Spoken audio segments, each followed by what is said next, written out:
Hi, I'm Yankee, and today we're going to talk about black powder pistols.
Okay guys, let me just kind of give you a quick review on what I use here.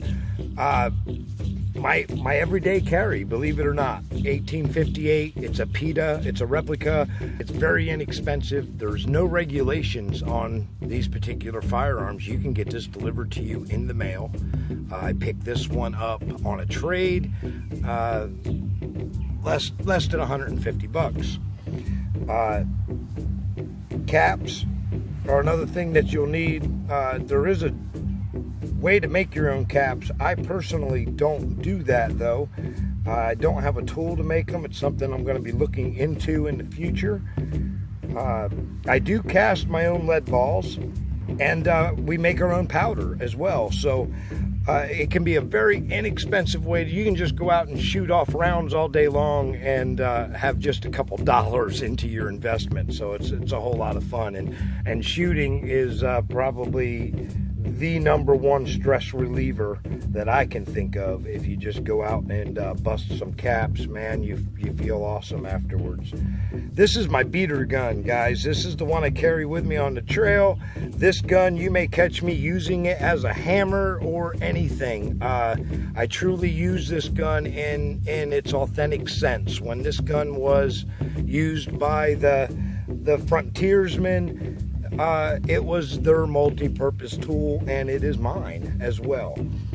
And also very effective for self-defense, hunting, whatever you may need, and very inexpensive. Now, of course, I recommend for anybody who carries anything to always carry a gun that you're efficient with, no matter what type of firearm it is. If you're most efficient with a shotgun, then you should carry a shotgun. You shouldn't even carry a pistol. But okay, besides all that, what I have here, I got my flask. My flask has a predetermined measuring neck. It gives me exactly the amount of powder I need. You work it by, you turn it upside down and open it. Hold your finger over the hole, turn it upside down, open it. And that'll give you the powder. I don't know if you guys can see it. It's all the way to the top. That is actually the predetermined powder that I need. The firearm, to load it, needs to be in the first cocked position. That allows the cylinder to spin freely. Then you'll take your predetermined powder and pour it into the chamber. Next, you'll place a lead ball. You'll roll it over to the ramrod and push And actually, when you do that, see, the lead ball fits really tight. It actually fits so tight that it'll shear off a piece of the ball. If I try to get it out of there, which I broke it already, but it'll shear off a piece. And that, you know, that shows you that you got a really tight fit on your ball. So then after you have all your cylinders loaded, you will want to use a bore butter. On the trail, I don't use bore butter. I actually use Crisco because, again, Crisco is a multi-purpose. I can cook with it. So on the trail, I don't even carry bore butter. I carry a container of Crisco, but I have bore butter, and waste not, want not. I'm at home today, and that's what we're going to use.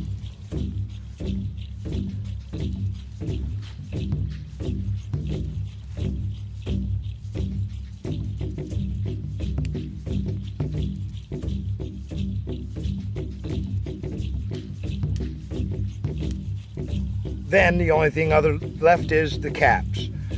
Now, I use this little nifty tool I picked up, and I don't even know where I acquired it, but it's actually a flashlight on one end, it's a compass on the other end, and it's got these rubber gaskets that makes it a water seal, watertight, and I use it to carry my caps inside of. So it comes in very handy. Then, of course, you have a tool that you can place caps on your gun with, but I had broke mine some time ago, and I just do it by hand anymore. It doesn't take me long to do.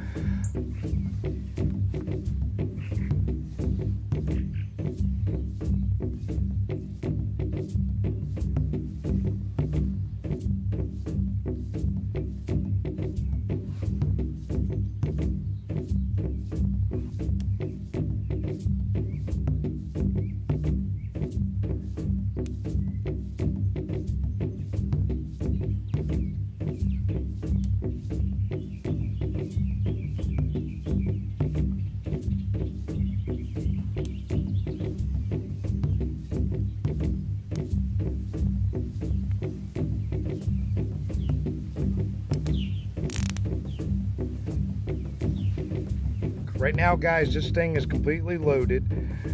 There's bore butter in the chambers, so there's no crossfire on the chambers. There's one thing you don't want to chain fire, guys. That's why you use Crisco, bore butter, use something to prevent that. You only have one barrel. If you got 2-3 cylinders going off, you can imagine the problem it'll create if you don't lose a finger or hand or something. But this gun is ready to go. It's just as lethal as any firearm that you have on you. This is a 44 caliber. It is no joke. Now, you may have heard the rumors or the tales that you don't ever load all 6 in this type of gun. Actually, for the old school and the original series of these guns, you wouldn't want to load 6, because this extra notch that lies here between each of the firing locations is a spot that the hammer can lock into, okay? And once you lock your hammer into that spot, there we go, the cylinder won't roll off of it, okay? So if something smacks your gun or something along them lines, you have nothing to worry about. It's not going to accidentally go off. The original models of these guns did not have that, and that's where they got the nickname of being a cowboy killer or a suicide gun, because individuals would have that sitting on one of the firing caps there, and if they had it in their holster and sat down and the gun fell out and the hammer were to hit the floor behind them, it could shoot them in the back, kill them. I mean, it was a serious problem.